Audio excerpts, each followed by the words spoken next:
የእስላማዊው መንግስት ግዛት በምስራቅ እስከ ፋርስ ዳርቻ በምዕራብም እስከ አፍሪካ አህጉር ተለጥጦ በነበረበት በዚያ በሰሃቦችና በኺላፋው ዘመን በእስላሙ ዓለም ያንዣበበ አንድ አደገኛ ፈተና ነበር። ታዲያ በዚያ በእስላም ውብ ዘመን ሙስሊሙን በተክፊር የሚፈርጅ ጀማዓ እንዴት ሊከሰት ቻለ? ከአላህ በስተቀር ፍርድ የለም አልያም ላ ሑክመ ኢላ ሊላህ የሚለው የእውነት ቃል እንዴት በሙስሊሞች ላይ የሚመዘዝ ሰይፍ ለመሆን በቃ?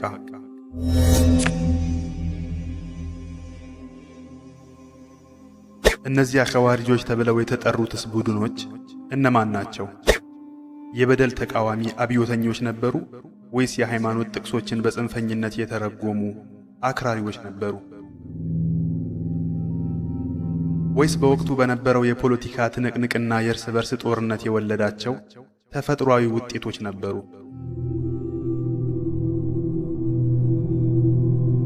እነዚህ ኸዋሪጆች ከሦስተኛው ኸሊፋ ከዑስማን ኢብኑ ዓፋን ግድያ ጋር ያላቸው ቁርኝትስ ምንድን ነው? በዓልይ ብን አቢ ጣሊብ ጦር ውስጥ ሆነው ሳለ እንዴት ተመልሰው በሳቸው ላይ ሊያምፁ ቻሉ? ከሲፊን ውጊያ እስከ ታሕኪም አልያም ሽምግልና፣ ከነህረዋን እልቂት እስከ መላውን ኡማ ያናወጠው ያ አስከፊ ግድያ እንዴት ተጠነሰሰ? ይህ ታሪክ የአንድ አፈንጋጭ ቡድን ታሪክ ብቻ ሳይሆን የእስላምን ታሪክ አቅጣጫ የቀየረ ርዕዮተ ዓለምና የፖለቲካ መከፋፈል ታሪክ ነው። በዚህ መሰናዷችን የታላቁ ፈተና አልያም አልፊትነቱል ኩብራ መነሻ ምክንያቶችን ከምንጩ እንዳስሳለን። ዘገባዎቹን በሚዛናዊነት እንመረምራለን። የትኛውም ወገን ላይ የደቦ ፍርድ ከመስጠታችን በፊት በወቅቱ የነበረውን አውድ በሰከነ መንፈስ ለመረዳት እንሞክራለን። ከሁሉም በላይ ደግሞ የኸዋሪጆች መከሰት በታሪክ አጋጣሚ የተከሰተ ክስተት ነበር ወይስ ለዘመናት የሚዘልቅ የአስተሳሰብ አዝማሚያ መጀመሪያ ነበር የሚለውን ጥያቄ እናነሳለን። ታሪኩ የሚጀምረው በ23ኛው የሂጅራ ዘመን ከዑመር ኢብኑል ኸጣብ ህልፈት በኋላ ዑስማን ኢብኑ ዓፋን ኺላፋውን ሲረከቡ ነው። በወቅቱ ኢስላማዊው መንግሥት በከፍተኛ የብልጽግናና የስፋት ደረጃ ላይ ነበር። ድል አድራጊነቱ ቀጥሏል። ግምጃ ቤቱ ሞልቷል። ሰራዊቱም በኢራቅ፣ በሻም እንዲሁም በግብፅ ምድር በድል እየገሰገሰ ነው። መልክዓ ምድራዊው ገጽታ የተረጋጋ ቢመስልም በሙስሊሙ ማህበረሰብ ውስጥ ግን ለታላቁ ፈተና መፈልፈያ የሆኑ ጥልቅ ለውጦች እየተብላሉ ነበር። በአቡበክርና በዑመር ረዲየላሁ ዐንሁማ የአስተዳደር ዘመን ማህበረሰቡ በአንጻራዊ ሁኔታ የተረጋጋና በአንጋፋ ሰሓቦች ቁጥጥር ስር ነበር። በዑስማን ዘመን ግን እውነታው ተቀየረ። የግዛቱ ስፋት ወደር በሌለው መልኩ ጨመረ። የፋርስ የሮምና የግብፅ ህዝቦች በብዛት ወደ እስልምና ገቡ። እንደ ኩፋ፣ በስራና ግብፅ ያሉ አዳዲስ የፖለቲካና የኢኮኖሚ ማዕከላት ብቅ ማለት ጀመሩ። ከድሎች የሚገኘው ሀብትም በግምጃ ቤቶች እንደ ጉድ ተከማቸ። ይህ ለውጥ የግዛት መስፋፋት ብቻ ሳይሆን ማህበራዊና ፖለቲካዊ ሽግግርም ነበር። በዚያን ወቅት አዳዲስ የህብረተሰብ ክፍሎች ተፈጠሩ። ከአንጋፋዎቹ ሰሓቦች ውጭ የሆኑ ግለሰቦች ጎልተው መጡ። ከመዲና ርቀው በሚገኙ አካባቢዎች የጎሳ ስሜቶች እንደ አዲስ ዳግም ማንሰራራት ጀመሩ። የወቅቱ ኸሊፋ ዑስማን ኢብኑ ዓፋን ረዲየላሁ ዐንሁ በእርጋታቸውና በለስላሳነታቸው ይታወቁ ነበር። የአስተዳደር ዘይቤያቸውም እንደ ዑመር ኢብኑል ኸጣብ ጠንካራና ጥብቅ አልነበረም። ኸሊፋው ዑስማን አንዳንድ የግዛቱን ክፍሎች ለማስተዳደር የቅርብ ዘመዶቻቸውን መሾም ጀመሩ። ለምሳሌ ሙዓዊያ በሻም፣ ዓብዱላህ ኢብኑ ሰዕድ በግብፅ፣ ወሊድ ኢብኑ ዑቅባ ደግሞ በኩፋ ተሾሙ። ይህ እርምጃቸው በአንዳንዶች ዘንድ ለኡመውያ ቤተሰቦች ያደሉ በሚል ሲተረጎም፣ ሌሎች ደግሞ ግዛቱ ከመስፋፋቱ የተነሳ የታመኑ ሰዎችን ለመሾም የተደረገ የአስተዳደር ጥረት አድርገው ተመለከቱ። እዚህ ጋር ነው የተቃውሞ ጭላንጭሎች ብቅ ማለት የጀመሩት።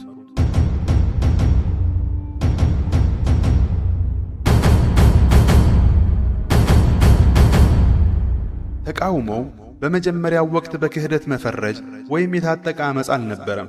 የሚሰነዘረው ፖለቲካዊና አስተዳደራዊ ሂስ ብቻ ነበር። ሆኖም ጊዜ ያለፈና ቅሬታዎች እየተከማቹ ሲሄዱ ሂሱ ወደ ተቃውሞው ደግሞ ወደ ከበባ፣ በመጨረሻም ወደ ግድያ አመራ። በኩፋ በበስራና በግብፅ የነበረው የሕዝብ ስብጥር ከመዲና የተለየ ነበር።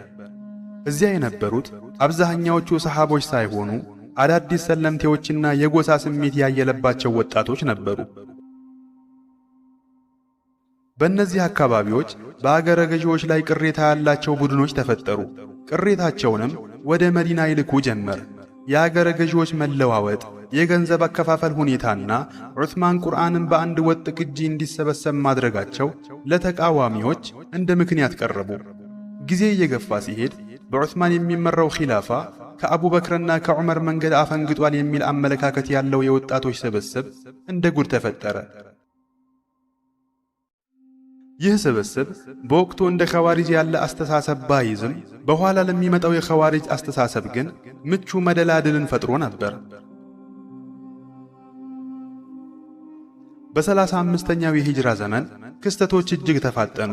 ከግብፅ ከኩፋና ከበስራ የተወጣጡ ልዑካን አገረ ገዢዎችን በመክሰስ ወደ መዲና መጡ።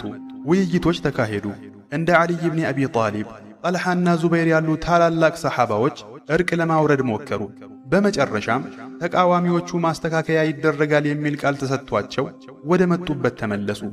ሆኖም በዑስማን ስም የተጻፈና የልዑካኑ መሪዎች እንዲቀጡና እንዲገደሉ የሚያዝ ደብዳቤ ከመንገድ ላይ ተገኘ ተባለ። የታሪክ ጸሐፊዎች የደብዳቤውን ትክክለኛነት ቢጠራጠሩም ውጤቱ ግን ዘግናኝ ሆነ። አማጽያኑ ወደ መዲና ተመልሰው የኸሊፋውን ቤት ከበቡ።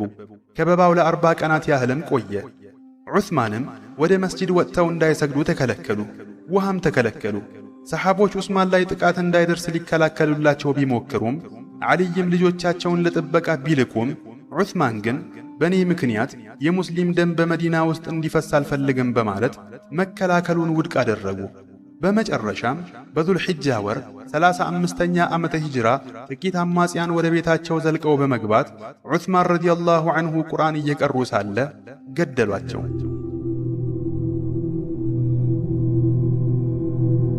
እዚህ ጋር አንድን የታሪክ እውነት ልብ ማለት ያስፈልጋል። ዑስማንን የገደሉት ኸዋሪጆች በሚል ስም የተደራጀ ቡድን አልነበሩም። ገዳዮቹ የፖለቲካ ለውጥ የፈለጉ የጎሳ ጥላቻ ያደረባቸውና በወሬ የተነዱ የተለያዩ ቡድኖች ነበሩ። ሆኖም መሪ ካጠፋ ይከፍራል አሊያም ይገደላል ከሚለው ከዚህ የታጠቀ አመጽ ውስጥ የኸዋሪጅ የአስተሳሰብ ዘር ተጸነሰ። የዑስማን መገደል የኢስላማዊው ግዛቱን ግርማ ሞገስ ሰበረው። ለመጀመሪያ ጊዜ በአገሪቱ እምብርት ውስጥ ኸሊፋ ተገደለ። ይህን ጊዜ ሙስሊሙ በሁለት ጎራ ተከፈለ። ገዳዮቹ ወዲያውኑ ለፍርድ ይቅረቡ የሚሉና መጀመሪያ መንግሥቱን እናረጋጋ የሚሉ። በዚህ ምስቅልቅል ድባብ ውስጥ ዓሊይ ብኑ አቢ ጣሊብ ለኺላፋ ተመረጡ። ሆኖም መንግሥቱ እንደ ጥንቱ አልነበረም። መዲና ብቸኛ የውሳኔ ማዕከል መሆኗ ቀርቷል። ደም ፈሷል። ያ ደም ደግሞ ያለ ውጤት አይታለፍም። በዚያን ወቅት መዲናን የሚያምሱ ኸዋሪጆች በድንገት ከሰማይ የወረዱ ሃይማኖታዊ ቡድኖች ሳይሆኑ የዚህ የፖለቲካ ፈተና ውጤቶች ነበሩ። የበደል ስሜት፣ የክህደት ክስ፣ ያልተመለሰ የኸሊፋው ደምና የሙስሊሞች የእርስ በርስ መጋደል፣ ይህ ሁሉ ተደምሮ ከአላህ በስተቀር ፍርድ የለም የሚል፣ ወንጀል የሠራ ይከፍራል የሚልና ደም ያፈሰሰ ደሙ ይፈሳል የሚል ጽንፈኛ ንግግር እንዲነግስ መንገድ ጠረገ። ከዓሊይ ሹመት በኋላ የሚቀጥለው ምዕራፍ እንዲህ ይጀመራል። ዓሊይ ኸሊፋ ሆነው ሲሾሙ ሁሉም በሳቸው ኸሊፋነት ተስማምቶ ለቃል ኪዳን እጅ አልሰጠም። በሳቸው ኺላፋም ሁሉም አልተስማማም። በሻም ምድር ሙዓዊያ ለዓሊይ ቃል ከመግባቱ በፊት የዑስማንን ደም መመለስ እንደ ቅድመ ሁኔታ አስቀመጠ። በበስራ የጀመል ጦርነት ተቀሰቀሰ። ከዚያም የታሪክን አቅጣጫ የቀየረውና ሲፊን የተባለው ወሳኝ የጦር ሜዳ ፍልሚያ ተከሰተ። እዚህ ቦታ ላይ ነው ኸዋሪጅ የሚለው ስያሜ ለመጀመሪያ ጊዜ በጉልህ የወጣው።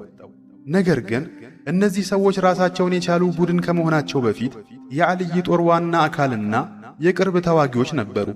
የዑስማን ኢብኑ አፋን መገደል ተራ የፖለቲካ ክስተት ሳይሆን ተከታታይ ሰንሰለታማ መከራዎችን የጫረ ክብሪት ነበር።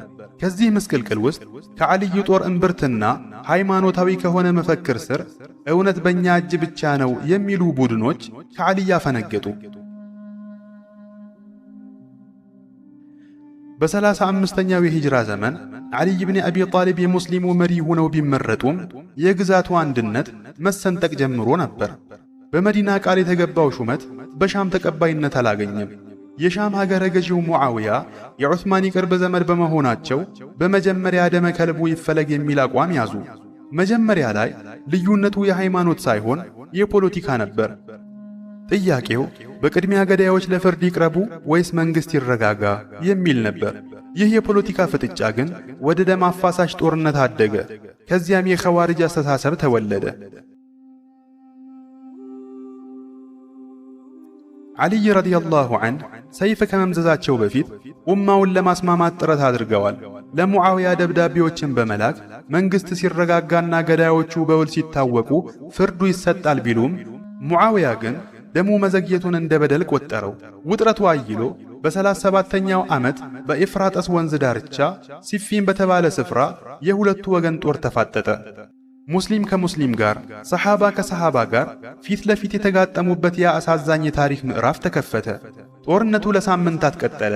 በዓልይ በኩል ካለቁት ታላላቅ ሰሓቦች መካከል ዓማር ኢብኑ ያሲር አንዱ ነበር። የዓማር መሞት ነገሩን ይበልጥ አወሳሰበው። ረሱል ሰለላሁ ዐለይሂ ወሰለም ዓማርን አጥፊው አልያም አመፀኛው ቡድን ይገድለዋል ብለው የተናገሩት ትንቢት በእያንዳንዱ ወገን ለየራሱ እንዲመች ሆኖ ይተረጎም ጀመር። በጦርነቱ ማብቂያ አካባቢ የዓልይ ጦር ድል ሊቀዳጅ ሲቃረብ የሻም ጦር ቁርአንን በጦር አናት ላይ በመሰካት በአላህ መጽሐፍ እንዳኝ የሚል ጥሪ ያቀረበ። ይህ ጥሪ በዓልይ ወታደሮች ላይ ታላቅ ስነ ልቦናዊ ተጽዕኖ ፈጠረ። በአላህ መጽሐፍ የሚጠሩንን ሰዎች እንዴት እንዋጋለን? ፍርድ የአላህ ብቻ አይደለምን? የሚሉ ድምጾችን በረከቱ። እዚህ ጋር ነው በኋላ ላይ የኸዋሪጆች መለያ የሆነው ላ ሑክመ ኢላ ሊላህ አልያም ከአላህ በስተቀር ፍርድ የለም የሚለው መፈክር በይፋ የተሰማው። መጀመሪያ ላይ ይህ መፈክር በሰዎች ሽምግልና አልያም ታሕኪም መዳኘትን የሚቃወም ነበር። ነገር ግን ውይይቱ ወደ ጽኑ የሃይማኖት አቋም ተቀየረ። ሽምግልናው ተቀባይነት ሲያገኝ ከዓልይ ጦር ውስጥ አንድ ቡድን አፈንግጦ በመውጣት ሐሩራ ወደ ተባለ ቦታ አመራ። ለዚህም ነው መጀመሪያ ላይ ሐሩርያ ተብለው የተጠሩት። እነዚህ ሰዎች ሽምግልናውን መቃወም ብቻ ሳይሆን ይህ ትልቅ ወንጀል ነው አሉ። ይባስ ብሎም ዓልይን፣ ሙዓዊያንና ሽምግልናውን የተቀበሉትን ሁሉ በክህደት አልያም በኩፍር መፈረጅ ጀመሩ። አዲሱ የጽንፈኝነት መንገድም ይኸው ነበር። ታላላቅ ወንጀሎችን የሚሰራ ይከፍራል፣ በሰዎች ሽምግልና መዳኘት ኩፍር ነው፣ እውነትም በእኛ ዘንድ ብቻ ናት የሚል ጥብቅ አቋም መርሃቸው ሆነ። ዓልይ ረዲየላሁ ዐንሁ ወዲያውኑ ሰይፍ አልመዘዙባቸውም። ወደ ማንኛውም አይነት እርምጃ ከመሄዳቸው በፊት ያጎታቸውን ልጅ ዓብዱላህ ኢብኑ ዓባስን ለክርክር ወደ ኸዋሪጆቹ ላኩባቸው።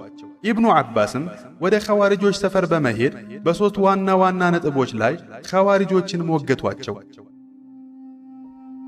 አንደኛ፣ በሽምግልና ላይ በቁርአን ውስጥ በባልና በሚስት መካከል አልፎ ተርፎም በአደን እንስሳት ላይ እንኳ ሰዎች እንዲሸመግሉ መፈቀዱን ከቁርአን አሳዩአቸው። ሁለተኛ፣ በምርኮ ላይ እናታችን አኢሻ የነበረችበትን ጦርነት እንዴት አልማረካችሁም ለሚለው ጥያቄያቸው እናታችሁን ትማርካላችሁ ወይስ ትሳደባላችሁ በማለት በመሰል ጥያቄዎች አስጨነቋቸው። ሦስተኛ፣ በመሪነት ስም ላይ ዓልይ አሚረል ሙእሚኒን የሚለውን ስም ከሽምግልናው ሰነድ ላይ ማጥፋቱ መሪነቱን መተው ነው ላሉት ደግሞ ረሱል ሰለላሁ ዐለይሂ ወሰለም በሁደይቢያ ስምምነት ወቅት ረሱሉላህ የሚለውን ስም እንዳጠፉ ማስታወሷቸው። በዚህ የኢብኑ ዓባስ ክርክር ብዙዎች ኸዋሪጆች ተጸጽተው ወደ ዓልይ ብን አቢ ጣሊብ ተመለሱ። ነገር ግን ጥቂት የማይባሉ በአቋማቸው ጸኑ። እነዚህም ናቸው በታሪክ ኸዋሪጅ ተብለው የተመዘገቡት። በዚህ ወቅት ልዩነቱ ከፖለቲካ አመለካከት ወጥቶ ወደ ሃይማኖታዊ አክራሪነት ተሸጋገረ። እኛን ያልመሰለ ሁሉ ከሃዲ ነው የሚል መርህ አዋጅ አደረጉ። ዓልይ ብን አቢ ጣሊብ የእነሱን መፈክር ሲሰሙ ለሐሰት የታለመ የእውነት ቃል የምትለዋን ታሪካዊ ንግግር ተናገሩ። አዎ ፍርድ የአላህ ነው። ነገር ግን ያን ፍርድ በተግባር ለመተርጎም የሰዎች ትጋት፣ ዳኞችና መሪዎች ያስፈልጋሉ። ይሁን እንጂ ልዩነቱ እጅጉን ሰፋ። ኸዋሪጆች ራሳቸውን ብቸኛው የሙእሚን ስብስብ አድርገው ማየት ጀመሩ።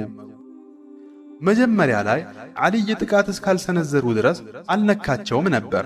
ነገር ግን ኸዋሪጆቹ በመንገድ ላይ የሚሄዱ ተጓዥ ሙስሊሞችን መፈተሽ፣ ያልመሰላቸውን መግደልና ደምን ማፍሰስ መፍቀድ ጀመሩ። ሰሓባውን ዓብዱላህ ኢብኑ ኸባብንና ነፍሰ ጡር ባለቤታቸውን የገደሉበት አሰቃቂ ድርጊት የትዕግስቱን ጫፍ ደረሰ። ሰላማዊ ሰዎችን መግደልና ማሸበር ሲጀምሩ ዓልይ እርምጃ መውሰድ ግድ ሆነባቸው። ይህም በናህራዋን ጦርነት የኸዋሪጆችን ኃይል ለጊዜው እንዲዳከም አደረገው። በሲፊን ምድር የተጀመረው መከፋፈል በሰላም አልተቋጨም። ያ ክፍፍል በሙስሊሙ ማህበረሰብ ውስጥ ለዘመናት የሚዘልቅ እኔ ብቻ ትክክል የሚል የጽንፈኝነት አስተሳሰብና ከግዛቱ የሚያፈነግጥ የታጠቀ ኃይል እንዲወለድ ምክንያት ሆነ። በናህራዋን ምድር ዓልይ ወታደራዊ ድልን ቢቀዳጁም በዚሁ የፊትና ሰንሰለት ምክንያት በኋላ ላይ ሕይወታቸውን አጥተዋል። ኸዋሪጆች ተራ የፖለቲካ አማጽያን ብቻ ሳይሆኑ በኢስላም ታሪክ ውስጥ ተክፊርን አልያም ሙእሚኖችን በክህደት መፈረጅን እንደ አቂዳዊ መሳሪያ በመጠቀም በሙስሊሙ ላይ የሰነዘሩ የመጀመሪያ ቡድን ናቸው።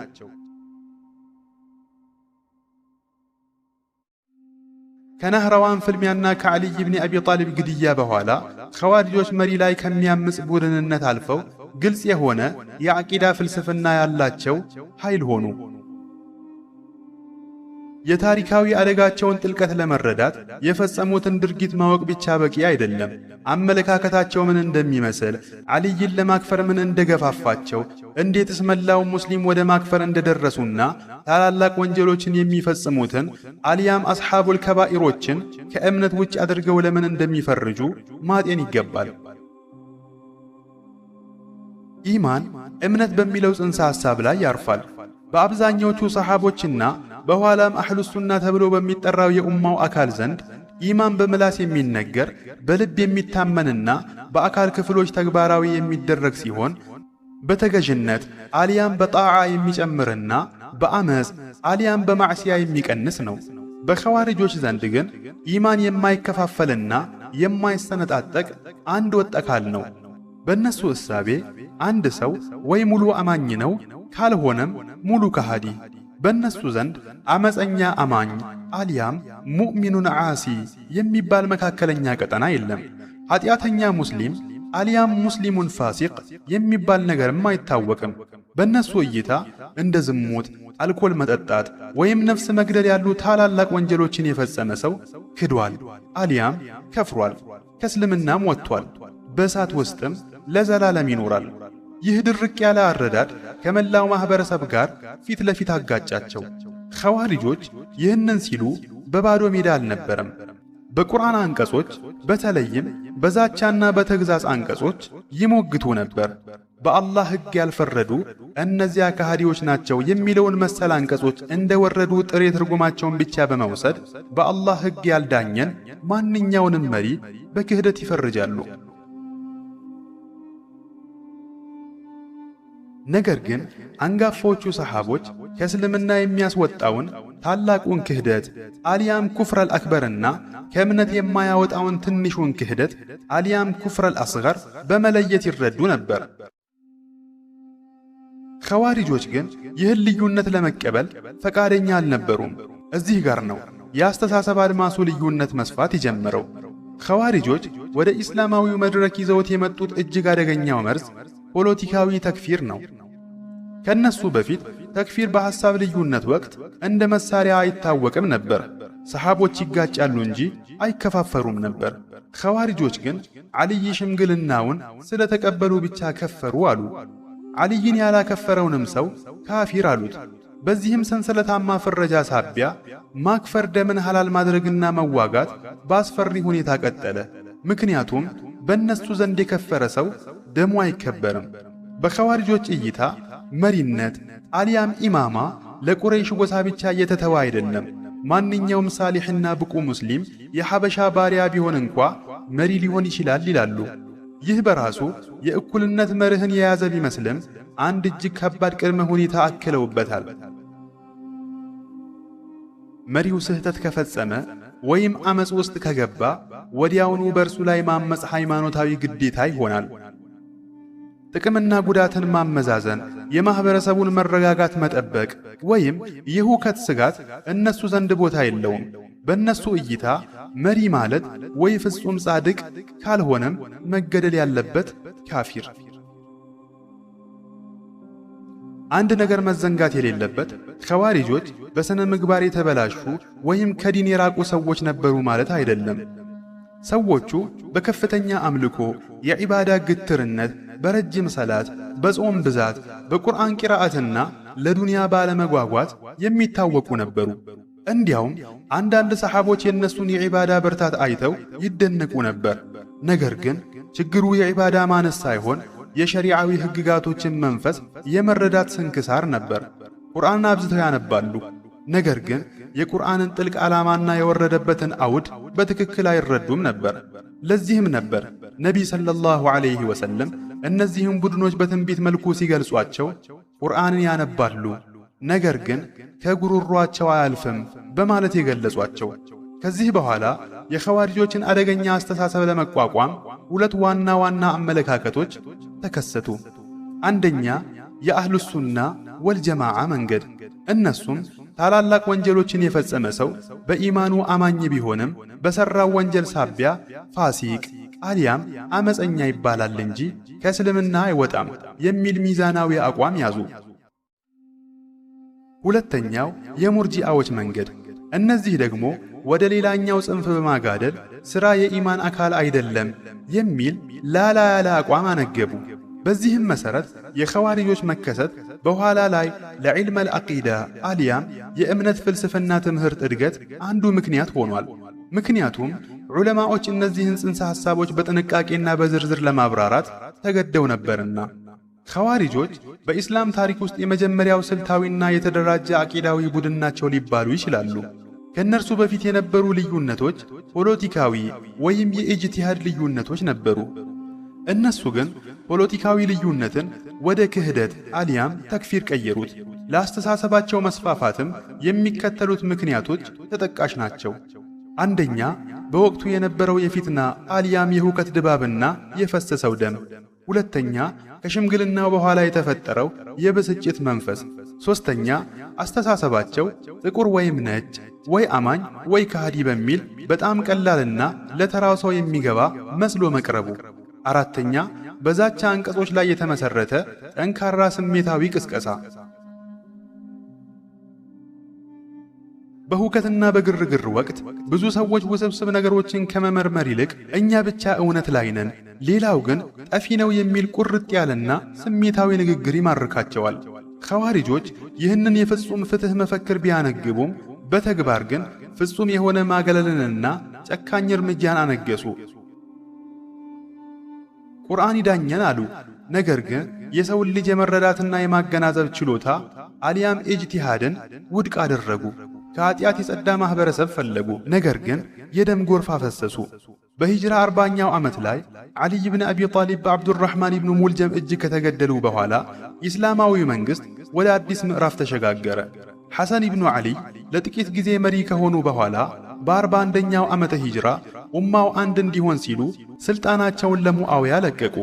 ይህ ዓመት ዓመል ጀማዓ አሊያም የአንድነት ዓመት ተባለ። የዚያን ጊዜ ብዙዎች ፊትናውን አበቃ ብለው ቢያስቡም ኸዋሪጆች ግን አልጠፉም። ይልቁንም ወደ ተከታታይ የሽምቅ ውጊያና ዓመፅ ተሸጋገሩ። በዓሊይ ዘመን ኸዋሪጆች በኩፋ አካባቢ የመንግሥት ስጋት ነበሩ። በኡመውዮች ዘመን ግን ዋና ከተማዋ ከመዲና ወደ ደማስቆ ተዛወረች። ወታደራዊና አስተዳደራዊ ቁጥጥርም ጠነከረ። በዚህም ምክንያት ኸዋሪጆች ወደ ግዛቱ ዳርቻዎች ማለትም ወደ በስራ፣ አሕዋዝ፣ ዑማንና መሰል ራቅ ያሉ አካባቢዎች ተበተኑ። በኡመውዮች ዘመን ከነበሩት የኸዋሪጅ ዘርፎች መካከል እጅግ አደገኛው አዛሪቃ የተባለው ስብስብ ነበር። እነዚህ የናፊዕ ኢብኑል አዝረቅ ተከታዮች ሲሆኑ የሚከተሉት እጅግ ጽንፈኛ አመለካከት ነበራቸው። አንደኛ የእነሱን መንገድ ያልተከተለውን ሙስሊም ሁሉ ያለምንም ልዩነት ማክፈር። ሁለተኛ ተቃዋሚዎቻቸው የሆኑ ሙስሊሞችን ሚስቶችና ሕፃናትን መግደል እንደ ሐላል መቁጠር። ሦስተኛ ወደ እነሱ ያልተቀላቀለውን ማኅበረሰብ ሁሉ የክህደት ሀገር አሊያም ዳሩል ኩፍር ብሎ መፈረጅ። እነዚህ ቡድኖች በአህዋዝና በበስራ አካባቢዎች በፈጸሙት ጭካኔ የታጀበ ውጊያ ሰዎችን በእጅጉ ያስፈሩ ነበር። የኡመውያ መንግስት እነዚህን ቡድኖች ለመደምሰስ በተለይም በአብዱል መሊክ ኢብን መርዋን ዘመን እጅግ ጠንካራ ወታደራዊ እርምጃዎችን ወስዷል። በዚህ መሃል ኸዋሪጆች ወደ መንግስት ግዛቶች ዳርቻዎች ወደ በስራ፣ ኩፋ፣ አህዋዝ፣ ዑማን፣ ሲጂስታንና በአረብ ልሳነ ምድር አንዳንድ አካባቢዎች ተበተኑ። እንደ ቀድሞ አንድ ወጥ ጦር መሆናቸው አክትሞ በተለያዩ ቦታዎች ተከታታይ አመጾችን የሚቀሰቅሱ የተበታተኑ ቡድኖች ሆኑ። ለዚህ እንቅስቃሴ መቀጠል ሦስት ዋና ዋና ምክንያቶች ይጠቀሳሉ። አንደኛ፣ የአስተሳሰቡ አለመሸነፍ። ይህም የናህረዋን ጦርነት ሰዎቹን ገደለ እንጂ ርዕዮተ ዓለሙን አላመከንም። አስተሳሰቡ በልብ ውስጥ ታምቆ ቀረ። ሁለተኛ፣ የጎሳ ድባብ። ይህም አንዳንድ ጎሳዎች በኡመውያን የሥልጣን መዋቅር ውስጥ እንደተገለሉ ስለተሰማቸው የኸዋሪጆችን የተቃውሞ ድምፅ እንደ ብቸኛ የመከራከሪያ መድረክ ተጠቀሙበት። ሦስተኛው፣ የሞራልና የሃይማኖት ጥበቃ ጥሪ። ይህም ራሳቸውን ከፖለቲካዊ ዝቅጠትና ከሃይማኖታዊ ጥመት የጠሩ የለውጥ ሐዋርያት አድርገው ያቀርቡ ነበር። በሌላ በኩል በየማማና በባሕሬን አካባቢ በነጅደት ኢብኑ ዓሚር የሚመሩ ነጅዳት ተከስተዋል። እነዚህ ከአዛሪቃዎች በተወሰኑ ነጥቦች ላይ ዘለል ያሉ ቢሆኑም የኻሪጅ መርህ ማለትም ታላላቅ ወንጀሎችን የሚፈጽሙ ሰዎችን በማክፈርና በመሪዎች ላይ በማመጽ ረገድ ግን ጽኑ ነበሩ። ይሁንና እንዲህ ያሉ ጽንፈኛ አስተሳሰብ ውሎ አድሮ ራሱን መከፋፈሉ አይቀሬ ነውና በርስ በርስ ግጭትና መከፋፈል ውስጥ ወድቀዋል። ከኸዋሪጆች አውድ የወጡት ኢባድያዎች ደግሞ ከሌሎቹ በብዙ መልኩ ይለያሉ። አብዛኛውን ሙስሊም በኩፍር ከመፈረጅ ተቆጥበዋል። ደም ማፍሰስንም እንደ መርህ አልተከተሉም። በአንጻራዊ ሁኔታ የተረጋጋ ማህበረሰብ ለመገንባት ጥረዋል። ቆይተውም በዑማንና በሰሜን አፍሪካ መሠረታቸውን ያደላደሉ ሲሆን ከመጀመሪያው የኸዋሪጅ ጽንፈኝነት ተላቀውና በሐሳብ ዳብረው እስከ ዛሬ ድረስ ዘልቀዋል።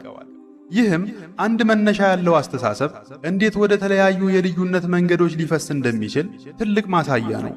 የኡመውያን መንግስት ኸዋሪጆችን በሁለት ስልቶች ተጋፍጧቸዋል። አንደኛው ወታደራዊ እርምጃ ሲሆን በተለይም አመጽ በማይጠፋባት ኢራቅ ብርቱ ኃይልን ተጠቅመዋል። ሁለተኛው ደግሞ ጠንካራና ጨካኝ ገዢዎችን በመሾም አመጾችን የመቆጣጠር ፖሊሲ ነው። በዚህ ረገድ ሐጃጅ ኢብኑ ዩሱፍ አልሰቀፊ ትልቁን ሚና ተጫውቷል። ሐጃጅ በኢራቅ የነበሩ በርካታ የኸዋሪጅ እንቅስቃሴዎችን በማክሸፍ ረገድ ቢሳካለትም የሱ ጭካኔ ግን በሕዝቡ ዘንድ ቂምና ቁጣን እያባባሰ ሄዷል። ከጊዜ በኋላ ኸዋሪጆች መንግስትን ሙሉ በሙሉ አቅም ባይኖራቸውም የማይጠፉ የተቃውሞ ተምሳሌት ሆነው ግን ቀጥለዋል።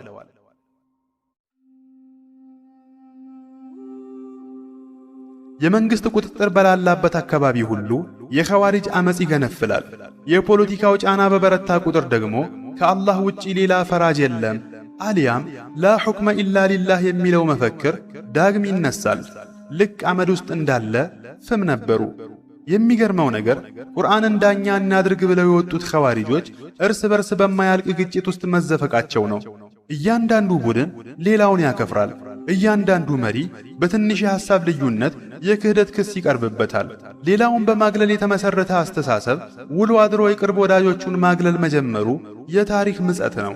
ምንም እንኳ አመጽና ግጭት ቢበዛባቸውም የኸዋሪጆች መከሰት በኢስላማዊ አስተሳሰብ እድገት ላይ የራሱ አወንታዊ አሻራ ነበሩ። ዑለማዎች የኢማንን ትርጉም በጥልቀትና በጥንቃቄ እንዲተነትኑ አድርጓል። የዓቂዳ አልያም ዒልመል ከላም ትምህርት እንዲዳብርና የመሪዎችን መብትና ግዴታ የተመለከተው የአህሉ ሱና አስተሳሰብ እንዲቀረጽ ምክንያት ሆኗል። ባጭሩ ኸዋሪጆች ጽንፈኛ ቢሆኑም መኖራቸው ግን ሌላው ወገን መካከለኛውን መንገድ እንዲያጠነክርና እንዲያዳብር ረድቷል። በ132 ሂጅራ የኡመውያን መንግስት በአባሲዮች እጅ ሲወድቅ ኸዋሪጆች አልጠፉም።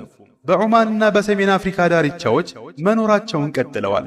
ሆኖም ግን እንደ መጀመሪያው ክፍለ ዘመን ማዕከላዊውን መንግስት የሚያናውጡ ግዙፍ ወታደራዊ ኃይሎች መሆናቸው አክትሞ ወደ ተበታተኑ የዳርቻ እንቅስቃሴዎችና የሐሳብ ተከታዮች ተቀይረዋል።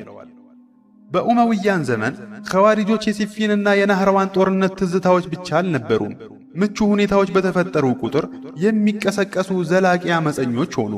በሌላ በኩል ደግሞ በፊትና ወቅት ማህበረሰቦች ምን ያህል ደካማ ሊሆኑ እንደሚችሉና አንድ የተጸነሰ የጽንፈኛ አስተሳሰብ ከባለቤቶቹ በላይ ረጅም ዕድሜ ሊኖረው እንደሚችል ማሳያ ሆኑ። ኸዋሪጆች ከፖለቲካዊ ንቅናቄነት ወደ ታጠቀ የአቂዳ ጽንፈኝነት ሲቀየሩ የዘመኑ ዑለማዎች ትልቅ አጣብቂኝ ውስጥ ወደቁ። ሙስሊሙን የሚያከፍርን ደም የሚያፈስንና በመንግስት ላይ የሚያምጽን አካል እንዴት መያዝ ይገባል? እንደሚያከፍሩት ሁሉ እናክፍራቸው ወይስ መንገድ እንደሳቱ ሙስሊሞች እንቁጠራቸው? በጦር ሜዳ ስንገጥማቸው እንደ ካፊር ነው ወይስ እንደ አመፀኛ? ይህ በወቅቱ የነበረ እጅግ አሳሳቢና አደገኛ የፊቅህ ጥያቄ ነበር። ለዚህ ጥያቄ በተግባር ምላሽ የሰጡት የመጀመሪያው ሰው ዓሊ ኢብኑ አቢ ጣሊብ ነበሩ። ምንም እንኳን ኸዋሪጆች ዓሊይን ቢያከፍሯቸውም ቢዋጓቸውም በኋላም ባንዳቸው እጅ ቢገደሉም ዓሊይ ግን እነሱን ከእስልምና አላስወጡም። ስለ እነርሱ ሲጠየቁ ከኩፍር የሸሹ ናቸው የሚለውን ታሪካዊ ንግግራቸውን ተናግረዋል። ትርጉሙም ኩፍር ውስጥ እንዳይወድቁ በመስጋት መንገድ የሳቱ እንጂ ከሃዲዎች አይደሉም ማለታቸው ነበር። እንደ ሙስሊምም ይይዟቸው ነበር። በጦርነት ወቅት ድል ሲያደርጉ ሴቶቻቸውን አልማረኩም፣ ንብረታቸውንም አልዘረፉም፣ እንደ ሙርተድም አልቆጠሯቸውም። የገጠሟቸውም እንደ አመፀኛና ምድርን እንደሚያበላሹ አካላት እንጂ ከእምነት እንደወጡ አካላት አልነበረም። ይህ የዓሊይ አቋም በኋላ ላይ ለዑለማዎች ሁሉ መሰረት ሆኗል። በኸዋሪጆች ዘመን የነበሩ አብዛኛዎቹ ሰሓባዎች እነሱን ከእስልምና አያወጧቸውም ነበር። ሆኖም ከአስተሳሰባቸው ክፉኛ ያስጠነቅቁ ነበር።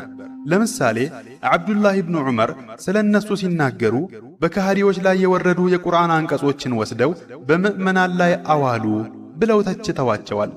ይህ ንግግር የኸዋሪጆችን ዋና ችግር ቁልጭ አድርጎ የሚያሳይ ነው። ንባባትን ካልተገባ ቦታቸው በመውሰድ ባልተገባ ስፍራ መተርጎም። አብዱላህ ኢብኑ አባስም ቢከራከሯቸውና በመረጃ ቢረቷቸው እንጂ ከእስልምና አላወጧቸውም። ከጊዜ በኋላ የኢስላም ሊቃውንት ኸዋሪጆችን ለመያዝ ሦስት ዋና ዋና መርሆችን አስቀመጡ። አንደኛ፣ ተክፊር አለማድረግ። ይህም የቁርአን አንቀጾችን በራሳቸው መንገድ ስለሚተረጉሙና የራሳቸው የሆነ የተሳሳተ ግንዛቤ አሊያም ሹብሃ ስላላቸው ከእስልምና አይወጡም። ሁለተኛ፣ የቢድዓ ባለቤት መሆናቸው። ይህም በኢማንና በኺላፋ ጉዳዮች ላይ የሰሓቦችን ስምምነት ስለጣሱ የቢድዓ ሰዎች ይባላሉ። ሦስተኛ፣ የመዋጋት ፈቃድ።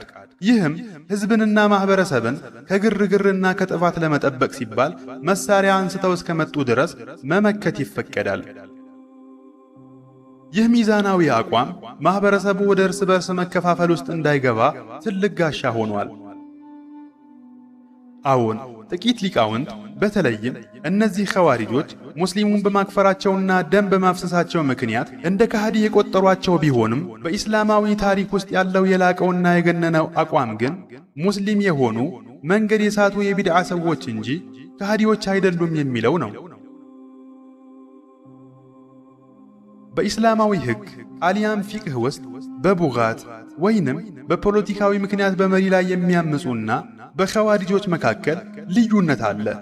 ሆኖም በተግባር ወታደራዊ እርምጃ ሲወሰድ ሁለቱም የሚወጉት ጥፋታቸውን ለመመከት እንጂ እንደ ከሃዲ ከምድረ ገጽ ለማጥፋት አልነበረም። ዓሊይ ረዲየላሁ ዐንሁ በናህራዋን ያደረጉትም ይሄንኑ ነበር። የዚህ ሁሉ ዋናው ምክንያት በኢስላማዊ አስተሳሰብ ውስጥ ያለው አንድ ትልቅ መርህ ነው። ተክፊር ወይንም ሰውን ከእስልምና ማስወጣት ቀልድ አይደለም። አንድ ሰው የሚናገረው ንግግር የክህደት ንግግር ቢሆን እንኳ ተናጋሪው ስቶ ሳያውቅ ወይም በተሳሳተ ግንዛቤ ተመርቶ ሊሆን ስለሚችል ጥብቅ የሆኑ መስፈርቶች ካልተሟሉ በቀር በፍጥነት ፍረጃ አይሰጥም። አብዛኛዎቹ የኢስላም ሊቃውንት ኸዋሪጆችን የተመለከቷቸው የቁርአን አንቀጾችን በተሳሳተ መንገድ የተረጎሙ አሊያም ሙተአዊሊንና በሐሳባቸው የጸኑ ጽንፈኞች አድርገው እንጂ እስልምናን እንደካዱ አልነበረም። ዑለማዎች ኸዋሪጆችን በይፋ ካፊር ብለው ቢፈርጇቸው ኖሮ በተለያዩ ቡድኖች መካከል የማይቆም የእርስ በርስ መከፋፈር በር ይከፈት ነበር። ይህ ሚዛናዊ አቋም ግን የጽንፈኝነትን አድማስ ለመገደብ የተክፊር አስተሳሰብ እንዲስፋፋ ለማድረግና ምንም እንኳ ልዩነቶች ቢኖሩም የማህበረሰቡን አንድነት ለመጠበቅ አስችሏል። ኡማው በውስጣዊ ክፍፍሎች ውስጥ ሆኖ ጸንቶ እንዲቆም ካደረጉት ምሰሶዎች አንዱ ይህው የሊቃውንቱ ጥበብ ነው።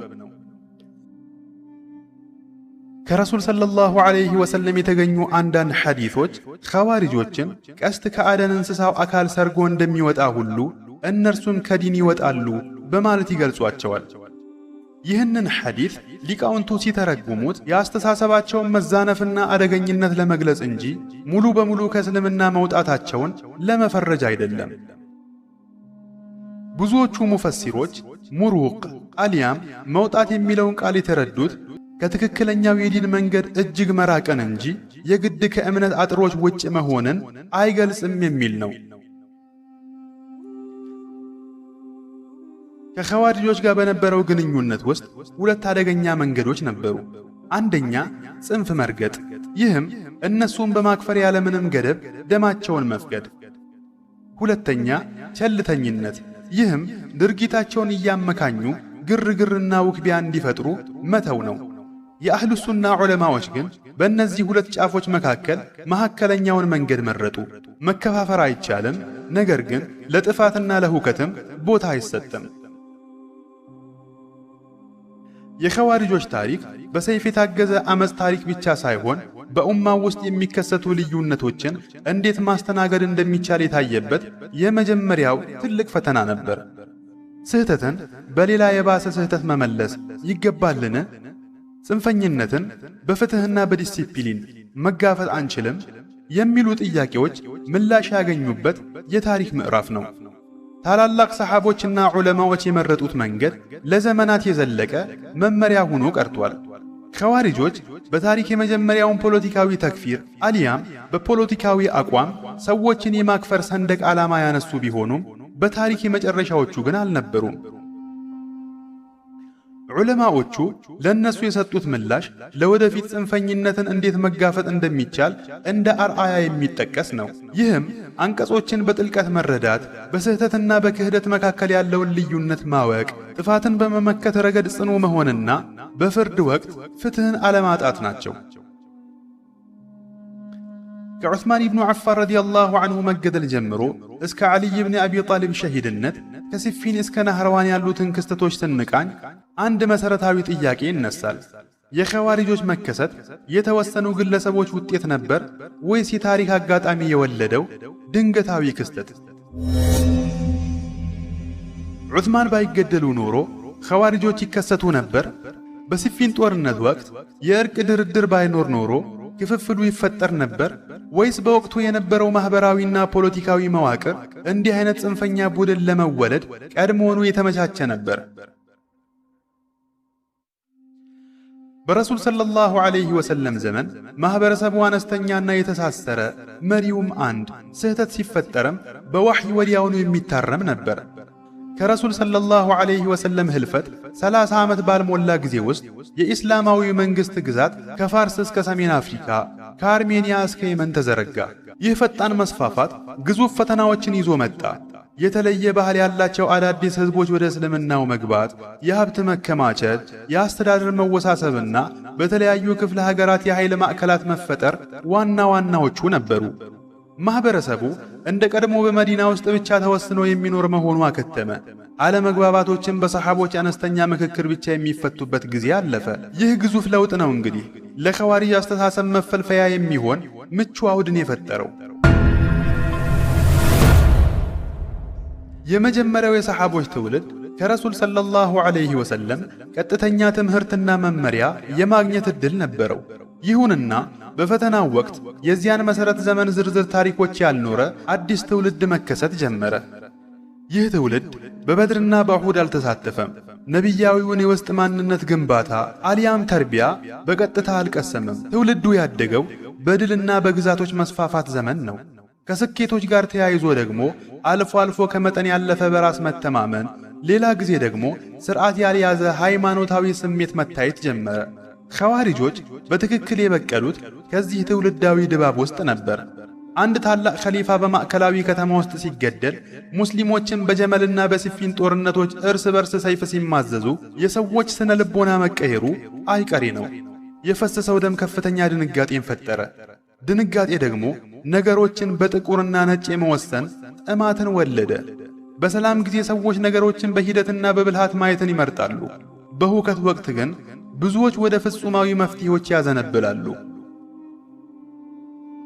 ኸዋሪጆችም ያቀረቡት ይህንኑ ነበር፣ ወይ ፍጹም እውነት ወይንም ፍጹም ክህደት። ለእነርሱ በመሃል የሚገኝ ምንም አይነት ግራጫ ቀለም የለም። በሲፊን ጦርነት ወቅት ቁርአን በሰይፍ ጫፍ ላይ መነሳቱ ተራ ወታደራዊ እንቅስቃሴ ብቻ አልነበረም፣ ታላቅ ምሳሌያዊ ይዘት ነበረው። በጦርነት የደከሙ ወታደሮች ሰይፍ ላይ ከፍ ብሎ የታየው ቁርአን ደሙ ከዚህ በላይ መፍሰስ የለበትም የሚል መልእክት አስተላለፈ። ዓሊይ ብን አቢ ጣሊብም በሰራዊታቸው ግፊት የእርቅ ድርድሩን ሲቀበሉ ያንኑ ድርድር ገፋፍቶ ያስጀመሩ ሰዎች መልሰው ሃይማኖታዊ ክህደት አድርገው ይቆጥሩታል ብለው አልገመቱም ነበር። በኸዋሪጆች እምነት ውስጥ ያቺ የእርቅ ድርድር በእምነትና በክህደት መካከል ያለች ቀጭን መስመር ሆነች። ይሁን እንጂ የእርቅ ድርድሩ ባይከሰት ኖሮ ችግሩ ይቆም ነበርን? ምናልባትም መልሱ አይደለም የሚል ሊሆን ይችላል። ምክንያቱም የውጥረቱ መነሻ ከአንድ ውሳኔ በላይ የጠለቀ ነበር። ፖለቲካዊ ሁኔታዎች ሲወሳሰቡ ሰዎች ወደ ቀለል ያሉ ንግግሮች ማዘንበል ይወዳሉ። በወቅቱ መንግስት ከባድ ጥያቄዎች ተጋርጠውበት ነበር። የዑስማን ገዳዮች እንዴት ይቀጡ? የኡማው አንድነት እንዴት ይጠበቅ? ለፍትህ ቅድሚያ ይሰጥ ወይንስ ለሀገር መረጋጋት? እነዚህ ጥያቄዎች ትልቅ የሆኑ የፊቅህ ዕውቀቶችንና የጥቅምና ጉዳት ሚዛኖችን ይፈልጋሉ። ኸዋሪጆች ግን ይህን ሁሉ ውስብስብ ሁኔታ በአንድ አጭር መፈክር ቋጩት። ከአላህ ውጪ ሌላ ፈራጅ የለም፣ አልያም ላ ሑክመ ኢላ ሊላህ። መፈክሩ ግልጽ፣ ብርቱና ለመረዳት ቀላል ነው። በተግባር ላይ ማዋሉ ግን እጅግ ውስብስብ ነበር። አንዳንዶች እንደሚሉት የተወሰኑ ገዳዮች ቀድመው ቢታሰሩ ኖሮ ክፍፍሉ በዚህ ደረጃ ላይ ደርስ ይችል ነበር። የዑስማን ገዳዮች ጉዳይ በፍጥነት ቢቋጭ፣ ወሬዎች ባይናፈሱ፣ የጎሳ ግጭቶች ባይከመሩ ኖሮ ይሉ ይሆናል። ታሪክ ግን እንዲህ በቀላል ስሌት የሚሄድ አይደለም። የዑስማን መገደል በአንድ ግለሰብ የተፈጸመና በቶሎ የሚዘጋ ፋይል አልነበረም። ገዳዮቹ በየክፍለ ሀገራቱ የተበተኑ ነበሩ። መንግስትም በሁከት ውስጥ ሆኖ ራሱን እየገነባ ነበር። በአጭሩ በዚያ የሁከት ድባብ ውስጥ ጽንፈኛ ቡድን መፈጠሩ በከፍተኛ ደረጃ የሚጠበቅ የታሪክ አጋጣሚ ነበር። ከኸዋሪጆች ታሪክ የምንማረው ትልቁ ትምህርት ስለ ሰው ልጅ ተፈጥሮ ነው። አንድ ሰው ብቸኛው ፍጹም እውነት በእጄ ነው ብሎ ሲያምን ሌላውን የማግለል፣ ልዩነትን በወንጀል የመፈረጅና በዓላማ ስም ጭካኔን የማጽደቅ አዝማሚያ ያሳያል። ኸዋሪጆች ራሳቸውን እንደ ወንጀለኛ አላዩም። የዲኑ ጠባቂዎችና ባላደራዎች እንደሆኑ ነበር የሚያስቡት። የአንድ አስተሳሰብ አደገኝነት የሚመጣውም ከሚዛናዊነት ሲርቅና ከእውነታው ሲላቀቅ ነው። አንዳንድ ዘመናዊ ትንተናዎች ኸዋሪጆችን በወቅቱ በነበረው የኡመውያን የሥልጣን ጫና ምክንያት የተነሳ የማኅበራዊ ተቃውሞ ንቅናቄ አድርገው ሊያቀርቧቸው ይሞክራሉ። እውነታው ግን የመጀመሪያው መነሻቸው የተከሰተው በኢስላም ታሪክ ውስጥ እጅግ ፍትሃዊ ከሚባሉት መሪዎች አንዱ በሆኑት በዓሊይ ብን አቢ ጣሊብ ዘመን ነው። ይህ የሚያሳየው ችግሩ የፖለቲካ በደል ብቻ ሳይሆን በሁከትና በግርግር ወቅት ንባባትን በተሳሳተና በጽንፈኛ መንገድ የመረዳት ውጤት መሆኑን ነው። በዘመናት መካከል ስንቃኝ የምንረዳው አንድ እውነታ አለ። ፖለቲካዊ አለመረጋጋት፣ ጽንፈኛ ሃይማኖታዊ ንግግር፣ የመከዳት ስሜትና ስሜታዊ የሆኑ መሪዎች በአንድ ላይ ሲገናኙ ስሙ ቢለዋወጥም በመንፈሱ ኸዋሪጆችን የሚመስል ስብስብ መከሰቱ አይቀሬ ነው። ይህም የሚያሳየው ክስተቱ ከአንድ የተወሰነ ዘመን ጋር ብቻ የተቆራኘ ሳይሆን የተወሰኑ ሁኔታዎች ሲሟሉ የሚከሰት የታሪክ ሂደት መሆኑን ነው። ኸዋሪጆች የታላቁ ፈተና እጅግ ስለታም መስታወቶች ነበሩ ማለት ይቻላል። እነሱ ፈተናውን ከዜሮ አልፈጠሩትም። ነገር ግን የዚያ ፈተና እጅግ ጽንፈኛ ውጤቶች ነበሩ። የዑስማን ረዲየላሁ ዐንሁ መገደል ደጁን ከፈተ። የሲፊን ጦርነት ክፍፍሉን አሰፋው። የእርቅ ድርድሩ ልዩነቱን አፈነዳው። የናህራዋን እልቂት ደግሞ ሐሳቡን ወደ ደም ቀየረው። ውጤቱም በኢስላም ታሪክ ውስጥ አዲስና አሳዛኝ መስመር ሆነ። ለመሆኑ የኸዋሪጆች መከሰት የማይቀር የታሪክ ግዴታ ነበርን?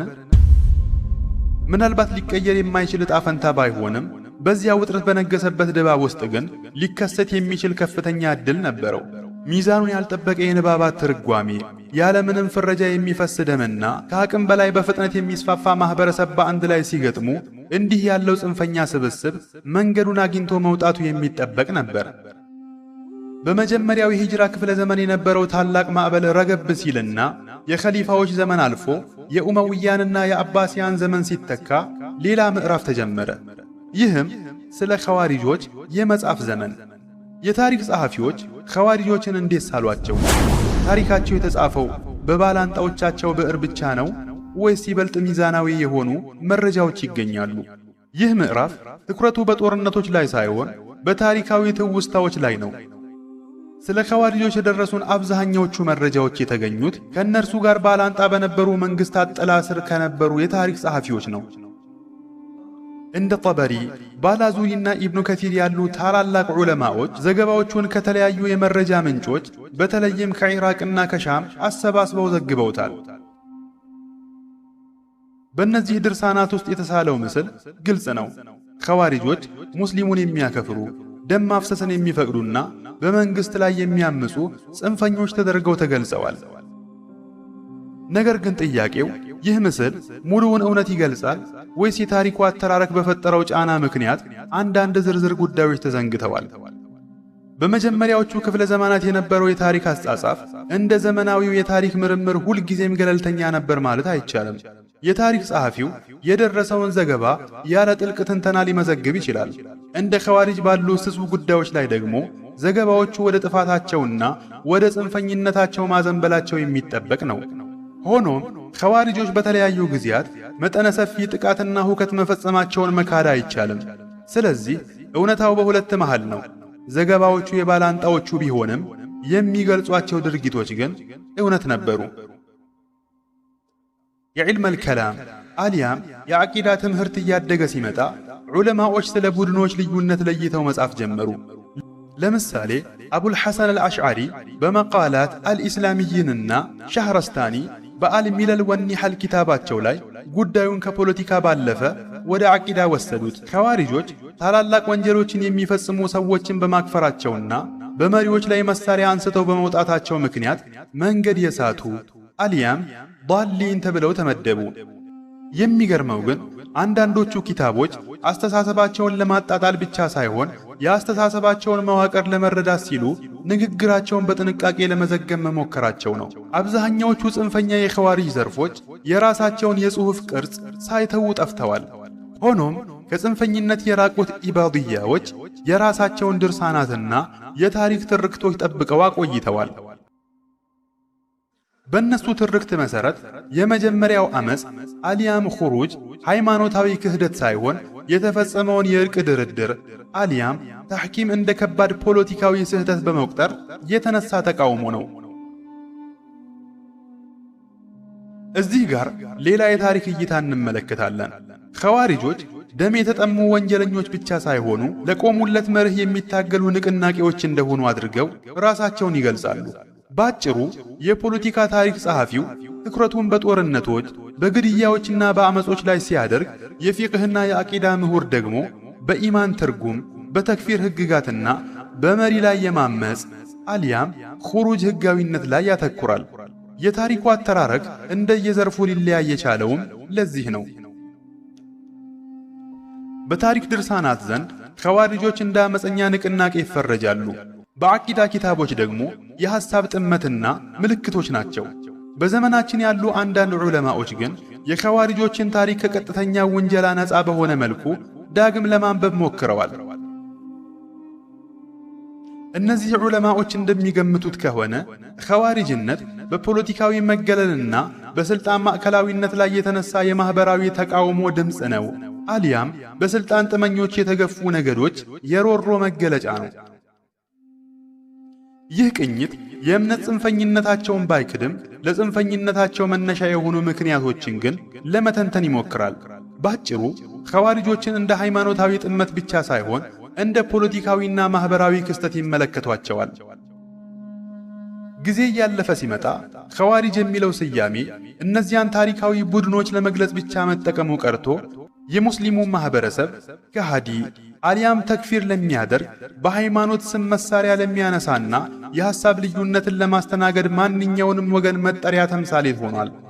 በሃይማኖት ስም መሳሪያ ለሚያነሳና የሐሳብ ልዩነትን ለማያስተናግድ ማንኛውም ወገን መጠሪያ ተምሳሌት ሆኗል።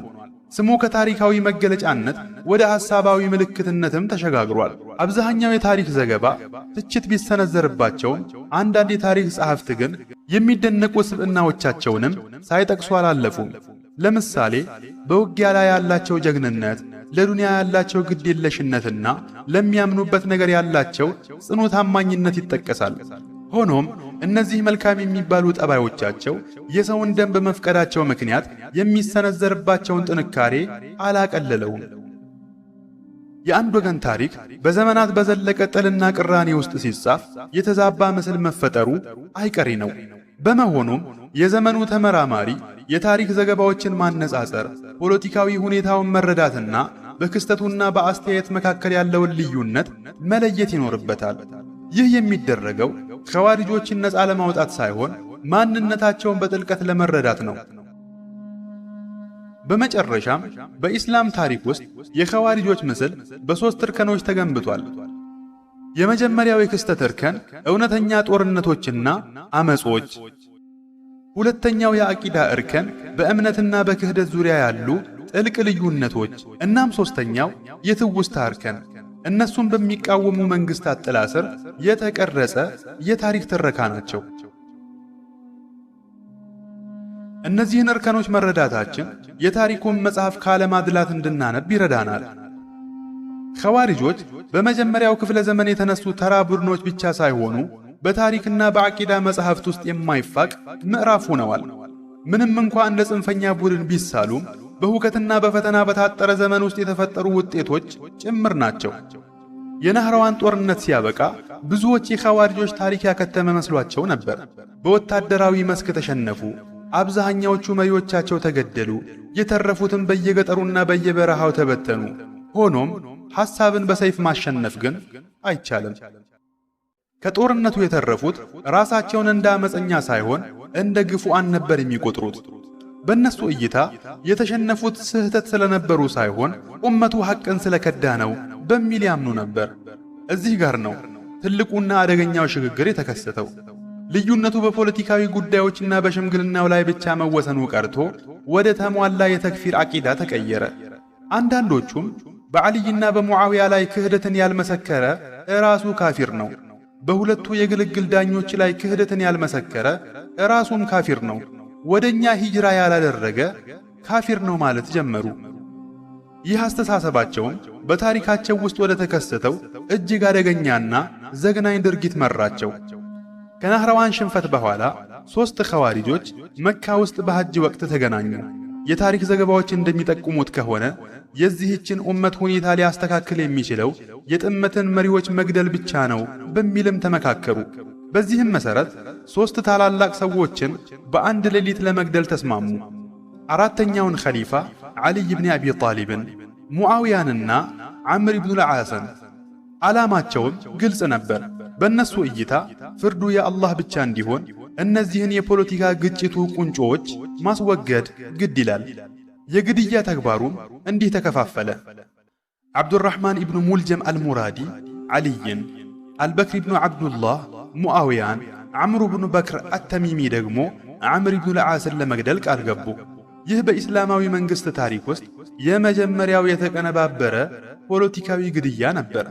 በዚያ ወቅት ኩፋ በከፍተኛ ውጥረት ውስጥ ነበረች። የዓሊይ ደጋፊዎች በጦርነት ደክመዋል። ኸዋሪጆች በሚስጥር ይንቀሳቀሳሉ። ሶሪያ ጋር የነበረው ጦርነትም አልተቋጨም። ግዛቱን በከፍተኛ ክፍፍል ውስጥ ነበር። ዓብዱራሕማን ኢብኑ ሙልጀም ማንነቱን ደብቆ ኩፋ ገባ። አንዳንድ ዘገባዎች እንደሚሉት አብዱራህማን ኢብኑ ሙልጀም በዚያ ኩፋ ውስጥ ቀጣም የምትባል አባቷና ወንድሟ በናህራዋን ጦርነት የተገደሉባትን ሴት ተዋውቆ ለበቀል ይበልጥ ተነሳሳ። እንዲያውም ሴቲቱ መህሯ አሊያም የጋብቻ ስጦታዋ የዓልይ ግድያ እንዲሆን ጠየቀች ይባላል። ይህ ዘገባ ትክክል ይሁን አይሁን እርግጠኛ የምንሆንበት ነገር ቢኖር ኢብኑ ሙልጀም ተራ ነፍስ ገዳይ ሳይሆን ይህን ተግባሩን አላህን የሚያስደስትበት ታላቅ ኢባዳ አድርጎ የሚያምን ዓቂዳ የነበረው ሰው መሆኑን ነው። በ40ኛው ዓመተ ሂጅራ የረመዳን ወር በገባ በ17ኛው ሌሊት ዓልይ ብኒ አቢ ጣሊብ ለሱብሒ ሰላት ወደ ኩፋ መስጅድ ወጡ። የግድያ ዛቻው እንዳለ ያውቁ ነበር። እንዲያውም ቀኑ መቃረቡን በልባቸው ተሰምቷቸው እንደነበርም ይነገራል። መስጅድ ገብተው ሰላት ሊጀምሩ በቆሙበት በሱጁድ ወቅት መርዛማ ሰይፍ ራሳቸው ላይ አረፈ። በመስጅድ ውስጥ ጩኸት አስተጋባ። የዓልይ ደም ከአፈር ጋር ተቀላቀለ። በዚያች ሰዓት ዓልይ በካዕባው ጌታ እምላለሁ፣ ተሳካልኝ፣ አሸነፍኩ የሚለውን የታወቀ ንግግራቸውን ተናገሩ። ወደ ቤታቸውም ተወሰዱ። መርዙም በሰውነታቸው ውስጥ እየተሰራጨ ለጥቂት ቀናት በሕይወት ቆዩ። ገዳዩ ኢብኑ ሙልጀም በዚያኑ ሌሊት እጅ ከፍንጅ ተያዘ። በሻም አሊያም በደማስቆ በኩል አልበክር ኢብኑ ዓብዱላህ ሙዓውያን ለመግደል ቢሞክርም ጥቃቱ ለሕይወት የሚያሰጋ ሳይሆን ቀርቶ ሙዓውያ ተረፈ። ዓምር ኢብኑ በክር ደግሞ ዓምር ኢብኑ ልዓስን ሊገድል ቢሄድም በዚያች ሌሊት ዓምር ለሰላት ባለመውጣቱ በሱ ፈንታ ሌላ ሰው ተገደለ። ሦስቱ የታለሙ ግድያዎች አንዱ ብቻ ሲሳካ ሁለቱ ከሸፉ። ይሁን እንጂ ያ የተሳካው አንዱ ግድያ የታሪክን አቅጣጫ ለመቀየር በቂ ነበር። ዓልይ ብኒ አቢ ጣሊብ በሞት አፋፍ ላይ ሆነው ለልጆቻቸውና ለተከታዮቻቸው እንዲህ የሚል ኑዛዜ አስተላለፉ። በገዳይ ላይ ጭካኔ አትፈጽሙ፣ አካሉንም አትቆራርጡ። ከኖርኩ የደሜ ባለቤት እኔው ነኝ። ከሞትኩ ግን አንድ ለአንድ ለሰነዘረው ድብደባ ብቻ ይሁን እንጂ በሰውየው ላይ ግፍ አትፈጽሙ። ይህ አቋማቸው በእሳቸውና በገዳያቸው መካከል ያለውን የሥነ ምግባር ልዩነት ፍንትው አድርጎ ዓልይ የጅምላ በቀልን አልፈጠሩም፣ ማኅበረሰቡንም አላከፈሩም፣ ወይም የደም መፋሰስን አላዘዙም። በእሳቸው ሕልፈት ኡመቱ ወደ አዲስ ምዕራፍ ተሻገረ። ከዓልይ በኋላ ልጃቸው ሐሰን ኢብኑ ዓልይ ተተኩ። ሆኖም በ41ኛው ዓመተ ሂጅራ ዓሙል ጀማዓ አሊያም የአንድነት ዓመት በሚባለው ታሪካዊ ወቅት ሐሰን ለሙዓውያ ሥልጣኑን በመልቀቃቸው የኹለፋኡ ራሺዲን አሊያም ቅን ኹለፋዎች ዘመን አበቃና የኡመውያን ዘመነ መንግሥት በይፋ ተጀመረ። ይሁን እንጂ የኸዋሪጆች ታሪክ በዚህ አላበቃም። ወደ ዘላቂ የአመፅ ንቅናቄ ተቀየሩ። በሙዓውያ ከዚያም በኡመውያና በአባሲያን ላይ ማመጻቸውን ቀጠሉ። አስተሳሰባቸውም በተለያዩ ቡድኖች ውስጥ እየታየ እስከ ዛሬ ዘለቀ። በዓልይ ብኒ አቢ ጣሊብ መገደል የታሪክ ገጽ ተዘጋ። ነገር ግን የኸዋሪጆች አስተሳሰብ በሕይወት ቀጠለ። ኸዋሪጆች በሲፊን ጦርነት ወቅት የወጡ ቡድኖች ብቻ ሳይሆኑ በዘመናት ውስጥ በተለያዩ ስሞች እየተከሰቱ የሚመጡ የሐሳብ ትምህርት ቤትና ዓቂዳዊ ክስተቶች ሆነው ቀሩ። የኸዋሪጆችን ታሪክ ማጥናት ክስተቶችን መረዳት ብቻ ሳይሆን ለወደፊት ትውልድ ከመንገዱ መሳትንና ከጽንፈኝነት አደጋ ለመጠበቅ የሚረዳ ታላቅ መማሪያ ነው። በዚህም ከቅን ኸሊፋዎች ዘመን ጀምሮ የነበረው በውጊያና በሐሳብ ግጭት የታጀበው የኸዋሪጆች ታሪካዊ ጉዞ እዚህ ላይ ያበቃል። ቀጣይ አላህ ብሎ በሌላ ርዕሰ ጉዳይ እስክንገናኝ ድረስ የአላህ ሰላምና እዝነት እንዲሁም በረከት አይለየን።